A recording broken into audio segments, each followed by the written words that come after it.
Next chapter आता है हमारा कैलकुलस का। जो इंटीग्रेशन वाला पार्ट है उससे रिलेटेड क्वेश्चन आ सकते हैं आपके, या फिर नेक्स्ट पार्ट है आपका डिफरेंशिएशन। उस डिफरेंशिएशन रिलेटेड चैप्टर से आपके क्वेश्चन आ सकते हैं। तो जो डिफरेंशिएशन है ना, इस डिफरेंशिएशन में आपके कुछ कुछ इंपोर्टेंट टर्म्स रहते हैं, जैसे आपका लिमिट्स हो गया, देन लिमिट्स के बाद कंटिन्यूटी हो गई, देन आपका डिफरेंशिएबिलिटी हो गई। ये हमारे तीन टर्म्स रहते हैं जो हमें पता होना चाहिए। डिफरेंशिएबिलिटी क्या है, हमारी कंटिन्यूटी क्या है, और डिफरेंशिएबिलिटी क्या है। लिमिट्स कब एग्जिस्ट करती हैं? अगर हमारी लेफ्ट साइड की लिमिट और राइट साइड की लिमिट आपस में अगर बराबर होगी तो हमारा फंक्शन जो होगा उसकी लिमिट एग्जिस्ट करेगी।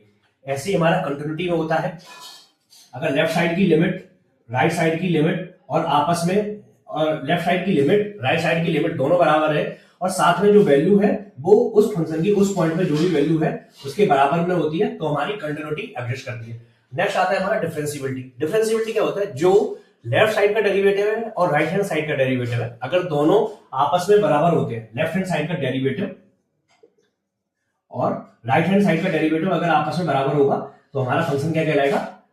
डिफरेंशिएबल कहलाएगा। ठीक है, तो लिमिट्स की बात करते हैं। लिमिट्स जैसे अगर हमारा फंक्शन है, ये ऐसा फंक्शन है, अगर हम इस पॉइंट पर बात करेंगे तो लेफ्ट हैंड साइड की लिमिट राइट हैंड साइड की लिमिट आपस में एडजस्ट करेगी तो क्या होगा? हमारा फंक्शन लिमिट में कहलाएगा। कंटिन्यूटी में क्या बोलते हैं? सपोज दैट ये वाला फंक्शन है और यहाँ पे ये फंक्शन है, ठीक है, और इस पॉइंट पर जाकर के इसकी वैल्यू चेंज हो जाती है।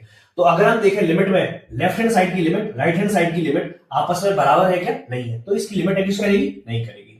ठीक है, अब ऐसे ही हम एक फंक्शन लेते हैं। सपोज दैट ये हमारा फंक्शन है, इस पॉइंट पर अगर हम देखें, इस पॉइंट पर लेफ्ट लिमिट जो है लेफ्ट हैंड साइड की लिमिट राइट हैंड साइड की लिमिट दोनों एडजस्ट करेंगी। फंक्शन इस पॉइंट पर कंटिन्यू भी है, लेकिन इस पॉइंट पर फंक्शन डिफरेंशिएबल नहीं है, क्योंकि फंक्शन में क्या है? शार्प टर्न है, और शार्प टर्न अगर होता है तो फंक्शन डिफरेंशिएबल नहीं होता है। क्लियर? मींस इसका जो लेफ्ट हैंड साइड का डेरिवेटिव है राइट हैंड साइड का डेरिवेटिव है, दोनों की जो स्लोप है, इसका लेफ्ट हैंड साइड का डेरिवेटिव कितना होगा? इसका एंगल कुछ और होगा, इसका एंगल कुछ और होगा, तो दोनों एंगल का दोनों डेरिवेटिव आपस में बराबर होंगे? नहीं होंगे, तो हमारा फंक्शन जो है वो डिफरेंशिएबल नहीं होगा। इसके बाद में एक इंपॉर्टेंट रूल आ जाता है, वो कौन सा होता है? एल हॉस्पिटल का रूल होता है। तो अगर हमारा लिमिट जो है वो इनफाइनाइट बाई इनफाइनाइट के फॉर्म में है या 0 बाई 0 के फॉर्म में है, तो हमारा क्या है? एल हॉस्पिटल का रूल लग जाता है, क्योंकि ये फंक्शन क्या है? इनडिटरमिनेट फॉर्म में आ गया, इस फंक्शन का हम कोई वैल्यू नहीं निकाल सकते। तो जब हमारे पास में ऐसा हो जाता है जिस फंक्शन का हम वैल्यू नहीं निकाल पाते हैं, इनडिटरमिनेट फॉर्म में हो जाता है, तो हम क्या करते हैं? Suppose that limit x tend to infinite है, जो भी है, यहाँ पे फंक्शन fx है, यहाँ पे gx है, और जो फंक्शन की वैल्यू वो इनफाइनाइट बाई इनफाइनाइट के फॉर्म में आ गई है, तो हम क्या करेंगे? इसको डिफरेंशिएट कर देंगे, इसको डिफरेंशिएट कर देंगे f डैश x और अपॉन में g डैश x, तब फिर हम इसका लिमिट हम फाइंड करेंगे। तो हम इसको हम क्या करेंगे? एल हॉस्पिटल का रूल बोलते हैं। अब हमारे पास में जो डिफरेंशिएशन रिलेटेड है उसमें एक इंपोर्टेंट कॉन्सेप्ट आ जाता है मैक्सिमा और मिनिमा का, उसकी बात करते हैं। कॉन्सेप्ट है मैक्सिमा, मींस अगर कोई फंक्शन है उस फंक्शन का कहीं ना कहीं पे क्या होगा? एक मैक्सिमम वैल्यू होगी। हमें एक क्या दिया होगा? एक लिमिट दी होगी, इस लिमिट के अंदर हमें फंक्शन की मैक्सिमम वैल्यू फाइंड करनी है या फंक्शन का मिनिमम वैल्यू फाइंड करना है। ठीक है, सपोज दैट हमें एक फंक्शन fx दिया हुआ है, तो हम क्या करेंगे? f डैश x करेंगे और f डैश x फाइंड करने के बाद में इक्वल टू 0 करेंगे। तो हमारे पास में इस फंक्शन के कुछ रूट्स निकल करके आते हैं। जब हमारे पास में कुछ रूट्स निकल करके आएंगे तो ये हमारे क्या होंगे? पॉइंट्स रहेंगे जिन पे इस फंक्शन क्रिटिकल है या इस फंक्शन के रूट्स है। अब हमें फाइंड करना है, हमें जो लिमिट दी हुई है उनमें से कितने रूट्स इस लिमिट के अंदर है, a से b के अंदर। सपोज है हमारा ये फंक्शन है और फंक्शन इस टाइप से है और a हमारी वैल्यू a है और b वैल्यू हमारी a है। ठीक है, अब फंक्शन a है तो इस फंक्शन की कुछ f डैश x बराबर में 0 करेंगे तो हमारे पास में सपोज है कुछ रूट आ जाते हैं। मान लिया c1 c2 c3 ऐसे कुछ रूट्स आए हैं। ठीक है, तो a c1 पॉइंट हो गया, a c2 पॉइंट हो गया और फिर a वाला c3 पॉइंट हो गया और ऐसे ही हमारे यहाँ पे एक c4 पॉइंट हो गया।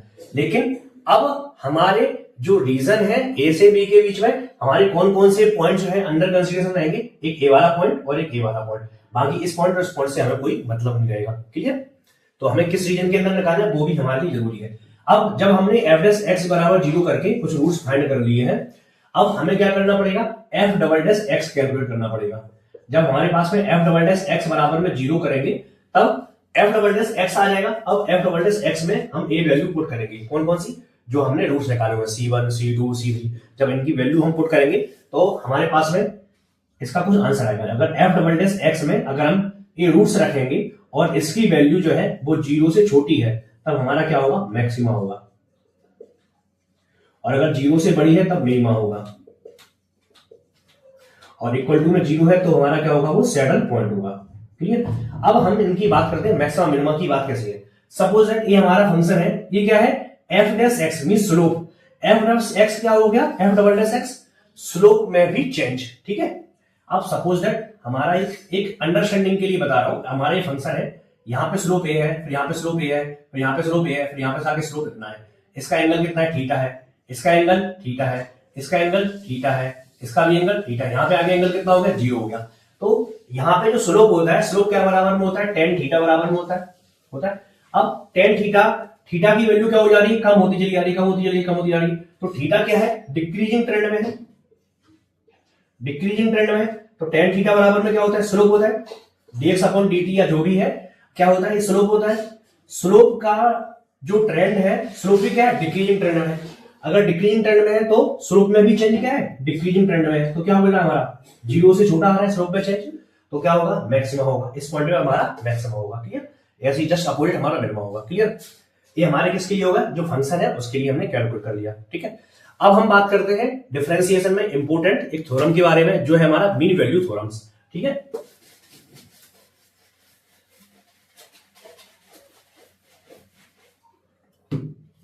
अब हम किसकी बात करते हैं, मीन वैल्यू थ्योरम्स। अब मीन वैल्यू थ्योरम्स जो है वो हमारी, वो कितनी है, वो total 3 value mean value theorem है। पहली है हमारी रोले की, जो बहुत सादा था, फिर आती है लैग्रांजे की, फिर आती है हमारी कॉची की। अगर हम इनमें सबसे स्मार्ट बोले तो सबसे स्मार्ट बंदा कौन है, कॉची है। अब रोले आया, रोले बोला देखो भाई हमें ज्यादा दिमाग नहीं लगाना है, हम आपके सामने एक मीन वैल्यू थ्योरम रखते हैं जो आपको एक फाइंड करना है किसी भी फंक्शन की। अगर हमारे पास में कोई फंक्शन दिया हुआ है ए से बी के बीच में, ये हमारा ए है, ये हमारा बी है, अब हमें इनके बीच में कोई भी मीन वैल्यू निकालनी है तो हम कैसे निकाल सकते हैं। तो इसने बोला देखो भाई, अगर एफ ए बराबर में एफ बी है, अगर किसी फंक्शन का 2 पॉइंट है, एफ ए और एफ बी, इन दोनों की वैल्यू आपस में बराबर है, तो उनका बोलना है रोले का, देखो भैया अब क्या होगा, अब इनके बीच में ए और बी के बीच में एक पॉइंट सी ऐसा जरूर होगा जहां पे एफ डैश सी बराबर 0। इसने कुछ दिमाग नहीं लगाया भाई, देखो यहाँ पे अगर वैल्यू और यहाँ पे वैल्यू दोनों सेम आ रही है तो फंक्शन कहीं ना कहीं रिवर्स होकर के आ रहा होगा ना, तभी होगा ऐसा।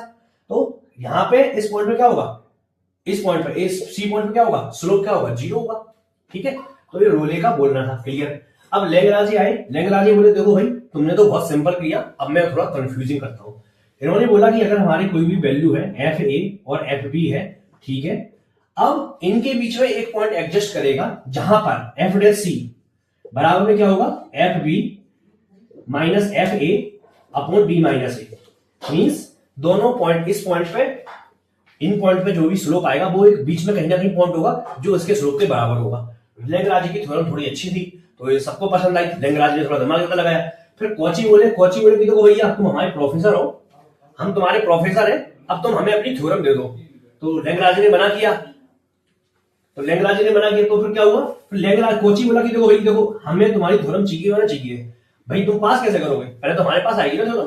तो भी वो थक हार करके उसने बोल दिया कि ठीक है सर ये थ्योरम जो है वो हमारी रहने दो। ठीक है। तो फिर कोची बोले एक और थ्योरम है हमारी, बोले कि एफ डैश सी अपॉन जी डैश सी एक पॉइंट ऐसा लाई करेगा, अगर 2 फंक्शन है तो हमारे जो 2 फंक्शन है ए और बी के बीच में है, तो इनके बीच में ऐसी पॉइंट एक सी लाई करेगा जिसका वैल्यू उसके बराबर होगा। अब इसके बाद एक और इंपोर्टेंट आता है, क्या आता है, पार्शियल डिफरेंशिएशन की। अगर हमारे पास में फंक्शन एक्स वाई जेड, अभी अगर एक ही फंक्शन के वेरिएबल के फॉर्म में है तो हम तो जो मैक्सिमम मिनिमम वाला पहले हमने पढ़ा हुआ था उससे कैलकुलेट कर सकते हैं, लेकिन अगर उसमें एक से ज्यादा वेरिएबल है फंक्शन में तब हम कैसे करेंगे। तो उन्होंने बोला कि देखो भैया हमें P Q R S T इन सभी की वैल्यू फाइंड करना पड़ेगा। सपोज दैट ये हमारा फंक्शन है वो एफ एक्स कॉमा में बाय बराबर में 0 के फॉर्म में है, तो अगर हम इस फंक्शन का करेंगे तो p बराबर में del F upon del X होगा, q बराबर में del F upon del Y होगा, r बराबर में del square F upon del X square होगा, s बराबर में del square F upon del X del Y होगा, और t बराबर में del square F upon del Y square होगा। ठीक है भैया। अगर हमें अब इस फंक्शन का मैक्सिमा और मिनिमा निकालना है तो हम कैसे निकालेंगे, तो इन्होंने बोला कि p बराबर में 0 रख दो भाई और q बराबर में 0 रख दो। ठीक है। अब हमें क्या निकालना है, RT माइनस एस स्क्वायर की वैल्यू फाइंड करना है।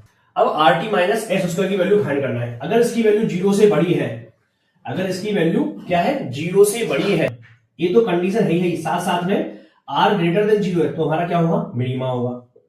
और अगर हमारा प्लस में R अगर लेस देन 0 है तो क्या होगा, मैक्सिमा होगा। क्लियर, इन्होंने बोला ठीक। RT माइनस एस स्क्वायर बराबर में 0 से बड़ा था, अभी 0 से लेस देन हो तब उस कंडीशन में हमारे जो पॉइंट्स होंगे वो क्या कहलाएंगे, वो हमारे सैडल पॉइंट्स कहलाएंगे। वो हमारे क्या होंगे, सैडल पॉइंट्स होंगे। तो ये हमारा पार्शियल डिफरेंशिएशन में अगर हमें मैक्सिमम मिनिमम निकालना है तो हम PQ/RST की वैल्यू फाइंड करेंगे, फिर RT minus S square calculate करेंगे, उसकी वैल्यू 0 से बड़ी है तब फिर हम देखेंगे R की वैल्यू क्या है। अगर R की वैल्यू वो वैल्यू रखने पे जिस पॉइंट में हमें निकालना है उसकी 0 से बड़ी होती है तो मिनिमम, 0 से छोटी होती है तो मैक्सिमम। सिंपल, ठीक है, जो हम वहां पर किए थे सिंपल यहाँ पे करना है। ठीक है, नेक्स्ट बात आती है हमारी इंटीग्रेशन की। ठीक है, इंटीग्रेशन में हमें बहुत सारे फार्मूलेज हैं, उन फार्मूलों को हमें याद करना है जो हमारे 12th में भी यूज हुए हैं। ठीक है, तो जो इंटीग्रेशन से रिलेटेड फार्मूले उनके बारे में हम नहीं जाएंगे। हम इंटीग्रेशन में केवल हमें जो पढ़ना है वो डेफिनेट इंटीग्रल के बारे में पढ़ना है। ठीक है, डेफिनेट इंटीग्रल। तो डेफिनेट इंटीग्रल की वैल्यूज तो हम फाइंड कर सकते हैं, कुछ हमें लिमिट दी होगी, a से b के बीच में फंक्शन होगा, dx के फॉर्म होगा, फिर हमें उस फंक्शन को या तो हमें सिंपलीफाई करना होगा या फिर वो एज इट इज सॉल्व हो जाएगा, फिर उसकी वैल्यू रख करके हमारे पास में एक फाइनल वैल्यू आ जाएगी। वो क्या होगा, डेफिनेट इंटीग्रल होगा। बस हमें एक चीज मैं बता सकता हूँ इसमें, इवन फंक्शन और ऑड फंक्शन। अब इवन फंक्शन क्या होगा, सपोज दैट हमारा 0 से लेकर के 2a है या कुछ भी है ना, और यहाँ पे 0 से लेकर के a है, fx है, इंटू में dx है। अब ये फंक्शन हमारा अगर इवन होगा तो fa माइनस एक्स बराबर में fx हो जाएगा, और अगर fa माइनस एक्स बराबर में माइनस fx है तो हमारा फंक्शन ऑड हो जाएगा। बस इतना ही हमें बताना है। तो फिर हम इसको कैलकुलेट कर सकते हैं। अगर ऑड होगा तो 0 वैल्यू हो जाएगा, और इवन होगा तो हमें 2 टाइम्स, अगर इसके फॉर्म में होगा तो इसका क्या हो जाएगा, 2 टाइम्स ऑफ 0 से a/2 और fx इंटू में dx हो जाएगा। ये हमारा क्या करेगा, इवन के केस में। अगर ऑड होगा तो ऑड के केस में 0 वैल्यू हो जाएगी, सिंपल। तो हमारा ये क्या होगा, डेफिनेट इंटीग्रल होगा। अब डेफिनेट इंटीग्रल में भी एक हमारे इंटीग्रल का स्पेशल टाइप है जिसको हम इम्प्रॉपर इंटीग्रल बोलते हैं। इम्प्रॉपर इंटीग्रल में हमें बेसिकली समझने की जरूरत है बस। इम्प्रॉपर इंटीग्रल में हमारा जो फंक्शन है fx, उसकी वैल्यू a से b के बीच में dx के फॉर्म में है, इसके बीच में क्या होगी, कहीं ना कहीं इनफाइनाइट होगी या इनडिटरमिनेट वैल्यू होगी, तो हम उसको इम्प्रॉपर इंटीग्रल बोल रहे हैं। ठीक है, अब अगर हम इसको सॉल्व करेंगे या तो रिड्यूसिबल टू सिंपल फॉर्म में होगा, हमें यहाँ पर सिंपल फॉर्म में इसको सॉल्व करना होगा। फिर हमें इसके सॉल्यूशन, अगर हमारा पास में इसका सॉल्यूशन जो आ रहा है, सॉल्यूशन अगर ये डेफिनेट वैल्यू आ रहा है तो हमारा क्या है, सॉल्यूशन कन्वर्जेंट है। ठीक है, और डाइवर्जेंट में क्या होगा, सॉल्यूशन हमारा क्या होगा, इंक्रीजिंग ट्रेंड में होगा। क्या होगा, इंक्रीजिंग ट्रेंड में होगा, या डिक्रीजिंग ट्रेंड में होगा तो कन्वर्ज हो जाएगा। इंक्रीजिंग ट्रेंड में होगा तो हमारा क्या होगा, डाइवर्स हो रहा है, डाइवर्स हो रहा है, डिस्पर्स हो रहा है, तो सॉल्यूशन क्या होगा हमारा, डाइवर्जेंट सॉल्यूशन कहलाएगा। हमारे पास में इंटीग्रल से रिलेटेड कुछ इंपोर्टेंट इंटीग्रल्स आ जाते हैं जो स्टैंडर्ड फॉर्म के हैं, जो हमें बहुत ज्यादा क्वेश्चन पूछे जाते हैं जैसे। ठीक है, एक है हमारा बीटा फंक्शन, दूसरा है हमारा गामा फंक्शन। तो सबसे पहले हम गामा फंक्शन की बात करते हैं। गामा फंक्शन क्या बोलता है, 0 से इनफाइनाइट के बीच में e की पावर माइनस x की पावर n माइनस के बल इंटू में dx होगा, तो हमारा जो वैल्यू है वो गामा n के बराबर में वैल्यू होगा। अगर हमारा फंक्शन जो है वो 0 टू इनफाइनाइट e की पावर माइनस x की पावर n माइनस 1 इंटू में dx बराबर में गामा n के बराबर में हमारी वैल्यू आएगी। अब गामा n बराबर में क्या होगा, गामा n बराबर में n माइनस के 1 फैक्टोरियल होगा। ठीक है, अगर हमारे पास इस टाइप से कोई फंक्शन होता है तो उसको हम क्या बोलते हैं, गामा फंक्शन बोलते हैं। ये हमारा एक स्टैंडर्ड फॉर्म है जो हमें याद करना पड़ेगा। 0 से 1 x की पावर m माइनस 1 इंटू में 1 माइनस के x की पावर n माइनस के 1 इंटू में dx बराबर में gamma n upon gamma m plus के n, और ये क्या हो गया हमारा, बीटा फंक्शन हो गया mn। अब हमें गामा फंक्शन में क्या है, x की पावर n माइनस 1 है और e की पावर माइनस x का मल्टीप्लाई है। जब हम इसका सॉल्यूशन निकालेंगे तो हमारे पास में गामा n का आंसर आ जाएगा। ठीक है, अगर हमारे पास में कौन सा है, गामा है, ऐसे ही हमारा ये क्या है, बीटा फंक्शन है। अब बीटा फंक्शन क्या है, x की power m minus 1 bye minus x की पावर n माइनस 1, आंसर जो आएगा gamma n upon gamma m plus के n, तो हमारा आंसर क्या आ जाएगा, हमारा बीटा mn। और बीटा mn बराबर में क्या होता है, gamma n upon gamma m plus के n। अब जो गामा n बराबर में क्या है, n माइनस के 1 का फैक्टोरियल है, गामा हाफ बराबर में अंडर रूट पाई है, ये तीन टर्म्स हमें याद रखें, और गामा 1 बराबर में 1 फैक्टोरियल है। बस ये तीन चीजें अगर हमें याद है तो हम बाकी चीजें सॉल्व कर सकते हैं। ठीक है, अब जो बीटा फंक्शन है उसका एक और स्टैंडर्ड फॉर्म है, उसकी हम बात करें, 2 टाइम्स ऑफ 0 से पाई बाई 2 साइन की power 2m minus theta, 2m minus के 1 थीटा, कॉस की पावर 2n माइनस के 1 इंटू में थीटा इंटू में डी थीटा। अगर हम इसका सॉल्यूशन करेंगे तो ये भी इसी के बराबर में आता है। ठीक है, तो हमारा क्या होगा, ये बीटा फंक्शन का ही एक और स्टैंडर्ड फॉर्म। अब हमारा बात आ जाता है इस सिंगल इंटीग्रेशन की बात कर रहे हैं, मींस हमारा जो इंटीग्रेशन है वो हमें एक ही बार करना है। अब जब हमें मल्टीपल टाइम्स इंटीग्रेशन करना पड़ता है तो हम डबल इंटीग्रेशन, ट्रिपल इंटीग्रेशन की बात करते हैं। ठीक है, तो चलिए उसकी बात कर लेते हैं एक बार हम। उसमें भी क्या है, हम डेफिनेट की बात कर रहे हैं। अगर हमें इंटीग्रेशन 2 टाइम्स भी करना पड़ रहा है तो उसमें भी हम डेफिनेट इंटीग्रेशन की बात कर रहे हैं। कब किसकी बात कर रहे हैं, डबल इंटीग्रेशन की। अब डबल इंटीग्रेशन क्या है, अगर हमें 2 टाइम्स इंटीग्रेशन करना पड़ रहा है तो हमारे पास में जो इंटीग्रेशन है उसको हम डबल इंटीग्रेशन बोलते हैं।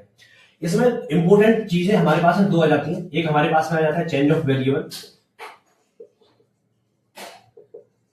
और दूसरा आ जाता है हमारे पास में चेंज ऑफ ऑर्डर। हमें दोनों में डिफरेंस समझना बहुत जरूरी है। सपोज दैट हमारा ये फंक्शन है, ये फंक्शन है 0 से लेकर के, मान लिया a से लेकर के b तक कोई फंक्शन है, और हमें fx को fx कॉमा में y है इनटू में dx dy है। ये हमारा वैल्यू है, x बराबर में a से लेकर के x बराबर में b तक, और y बराबर में कुछ फंक्शन g फंक्शन है, और y बराबर में कुछ फंक्शन g डैश है। ठीक है, अब हमारे पास में ये जो है चेंज ऑफ वेरिएबल की बात नहीं, अभी हम चेंज ऑफ ऑर्डर की बात कर रहे हैं। अगर हमें पहले x से मल्टीप्लाई करना है फिर y से करना है, ठीक है, या पहले y से करना है फिर हमें x से करना है, तो हमें इसको देखते हैं। इसमें क्या है, dy इंटू में dx है। पहले हम y को इंटीग्रेशन करेंगे इसलिए y की वैल्यू रिप्लेस होगी, फिर हमारे पास में जो फंक्शन बचेगा वो x का ही बचेगा, और फिर हम बाद में x से इंटीग्रेट करेंगे। ठीक है, अब सपोज दैट ये हमारे पास में 1/4 सर्कल है, 1/4 ऑफ सर्कल है। अगर हम इसकी बात करें, पहले हमें y की वैल्यू दी हुई है, y की वैल्यू कहां से कहां तक, y की वैल्यू यहां से लेकर के यहां तक। ठीक है, तो हमारी जो स्ट्रिप है वो कैसी है, अभी वर्टिकल स्ट्रिप है, मींस y बराबर में 0 से लेकर के y बराबर में कुछ फंक्शन ऑफ x दिया हुआ है। क्लियर, या gx कर लेते हैं इसको, है ना। तो हमारी जो y की वैल्यू वो यहां से यहां तक वेरी कर रही है। फिर जब हम y से इंटीग्रेट कर लेंगे फिर हमें x की वैल्यू बताना पड़ेगा। तो x बराबर में 0 से लेकर के x बराबर में a तक हमारी जो वैल्यू है वो वेरी कर रही है। तो हमारा ये वैल्यू क्या हो गया, हमारा अभी y और x के फॉर्म में। अगर हमें अभी इसी को किसके फॉर्म में कन्वर्ट करना है, इसके ऑर्डर चेंज करना है, मींस y बराबर में a से, y बराबर में a डैश से लेकर के y बराबर में b डैश है। अभी यहाँ पे x की वैल्यू रखेंगे और फंक्शन g डैश x रहेगा, और x बराबर में यहाँ पे g डबल डैश x रहेगा। ठीक है, यहाँ पे g डबल डैश कर लेते हैं, यहाँ पे g ट्रिपल डैश कर लेते हैं, और ये फंक्शन fx y रहेगा। अब यहाँ पे जो dy dx था वो क्या हो जाएगा, dx dy हो जाएगा। हम पहले इसको समझ लेते हैं हमने क्या किया है। पहले हम y को इंटीग्रेट कर रहे थे, लेकिन अब हम क्या करेंगे, x को पहले इंटीग्रेट करेंगे, y को बाद में इंटीग्रेट करेंगे। ठीक है, हमने वेरिएबल्स वही रहे हैं, केवल हमने ऑर्डर चेंज कर दिया उनका, इसलिए हम ऑर्डर को बोल रहे हैं, चेंज ऑफ ऑर्डर। ठीक है, जो फंक्शन है वो हमारा एज इट इज ही रहेगा, केवल हमारा जो इंटीग्रेशन है पहले हम y का कर रहे थे, अब हम x का करेंगे। सपोज दैट ये हमारा कौन सा है, ये वाला है। अब इस कंडीशन में क्या हो जाएगा, हमारा फंक्शन, हमारा जो रीजन है, जिस रीजन में हमें इंटीग्रेट करना है वो रीजन हमारा सेम रहेगा, लेकिन पहले जो हमारी वर्टिकल स्ट्रिप थी अब क्या हो जाएंगी, हमारी हॉरिजॉन्टल स्ट्रिप हो जाएगी। अब हम क्या बोलेंगे, ये हमारी हॉरिजॉन्टल स्ट्रिप है। तो हमारी जो x की वैल्यू है, x की वैल्यू x बराबर में 0 से लेकर के x बराबर में कुछ फंक्शन के फॉर्म में आ गया, फंक्शन x के फॉर्म में। ठीक है, ये फंक्शन y के फॉर्म में आ गया, gy के फॉर्म में। ठीक है, तो यहाँ पे y करना पड़ेगा। ठीक है, तो जो x की वैल्यू है वो y फंक्शन के फॉर्म में दे दी हमने। जब हमारे पास में, जब हम पहला इंटीग्रेशन सॉल्व करेंगे तो हमारे पास में जो आंसर आएगा वो एक फंक्शन ऑफ y के फॉर्म में आएगा।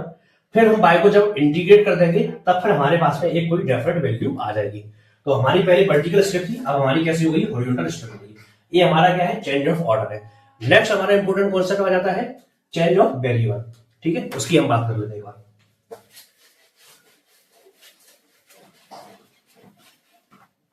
अगर हमें तो पता ही है कार्टेशियन कोऑर्डिनेट्स क्या होते हैं, पोलर कोऑर्डिनेट्स क्या होते हैं। सपोज दैट हमारे पास में कोई फंक्शन है x बराबर में, जिसकी हमें लिमिट दी हुई है a से लेकर b तक, या gx से लेकर के g डैश x तक, और कोई फंक्शन है fxy के फॉर्म में, है ना, इनटू में dx dy।